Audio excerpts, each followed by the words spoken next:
ba sa panahon ngayon, halos lahat tayo ay laging online. Scroll dito, click doon, add to cart paminsan.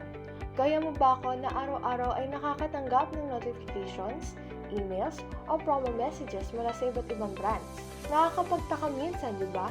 Parang alam nila kung kailan ka online, kung anong gusto mong bilhin, at kung kailan ka dapat makakuha ng discount.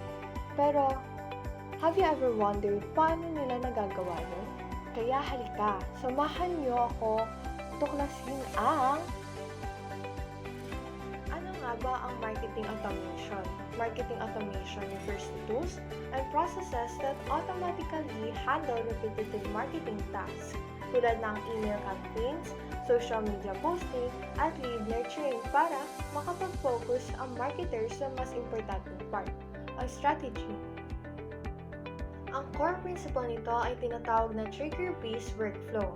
Ibig sabihin, kapag may ginagawa ang isang tao gaya ng pag-fill out ng form, pag-click ng link, o pag-visit ng isang page, automatic nagre-react ang system.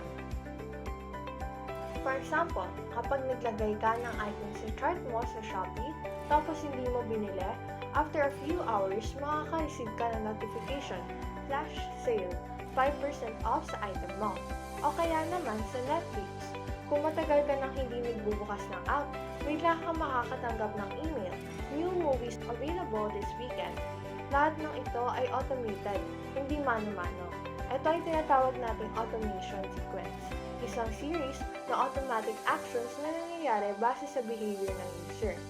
Sa madaling sabi, marketing automation helps businesses save time, stay connected, and work smarter habang mas pinapersonalize pa nila ang experience ng customers.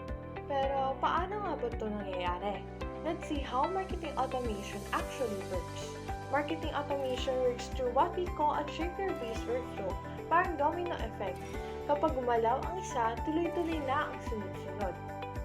There are 4 main steps in the process. First is the trigger event. Kapag may ginawa ang customer tulad ng pag-sign up o pag-visit ng page, nagsisimula ang automation.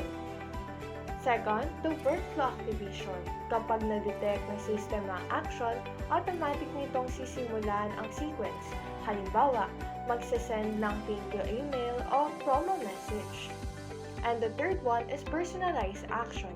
Ayon sa data ng user, pinapadala ng system ang tamang message tulad ng discount code, recommendations, or reminders. And the fourth process is continuous automation. Dito, ginagamit ng marketer ang analytics para makita kung alin ang effective at ina-adjust nila ang strategy para mas mapaganda ang results. Ngayon na alam na natin kung paano gumagana ang marketing automation, alamin naman natin ang pagkakaiba ng manual sa automation. Marketers used to do everything manually.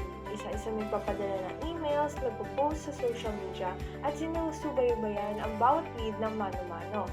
Pero ngayon, sa tulong ng marketing automation, lahat ng iyon ay kayang gawin ng system. Mas mabilis, mas organized, at mas personalized. Halimbawa, sa manual marketing, kailangan mo magpadala ng emails isa-isa. Sa automation, pwede kang mag-set ng workflow na automatic na nagpapadala ng libo-libong personalized emails. Dati, kailangan mo mag-post sa social media araw-araw. Ngayon, pwede nang i-schedule ang post for the entire week o month across multiple platforms. Instead of tracking leads manually, ang system na mismo ang nag-rank at nagsisegment ng customer based on the behavior nila. Kung sino ang nag-click, sino nag-sign up o bumili. Imbes na manghula kung kailan ang best time mag-reach out, ginagamit na ngayon ang data para malaman kung kailan sila pinaka-active. At higit sa lahat, hindi mo na kailangan gumugol ng oras sa paulit-ulit na gawain. Automation does the execution so you can focus on the bigger strategy. Manual marketing takes time. Automation saves it. Pag-usapan naman natin ang benefits sa marketing automation. Kapag maayos na na-integrate ang automation sa marketing strategy, nakakatulong ito para magkaroon ng mas matatag at pangmatagalang relasyon sa customers. First benefit, personalized customer journeys at scale.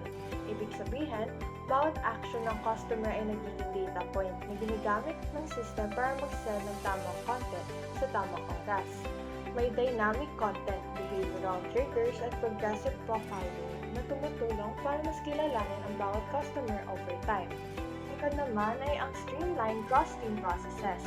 Sa automation, mas madali ang collaboration ng marketing, sales at service teams. Hindi mo na kailangan ng manual handoff kasi automatic ang lead routing at tracking.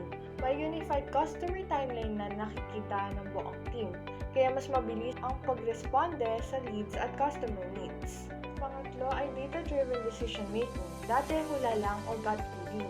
Ngayon ay may analytics at attribution reporting para malaman kung alin sa mga campaign ang talagang nagda-drive ng revenue. May conversion path analysis at return of investment o ROI tracking para makita kung saan galing ang bawat resulta.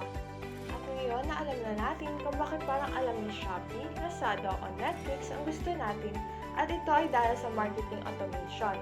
It saves time, makes marketing smarter at mas pinapersonalize pa ang experience ng bawat customer. Ang trabaho ni marketer, mas madali na pero mas effective pa.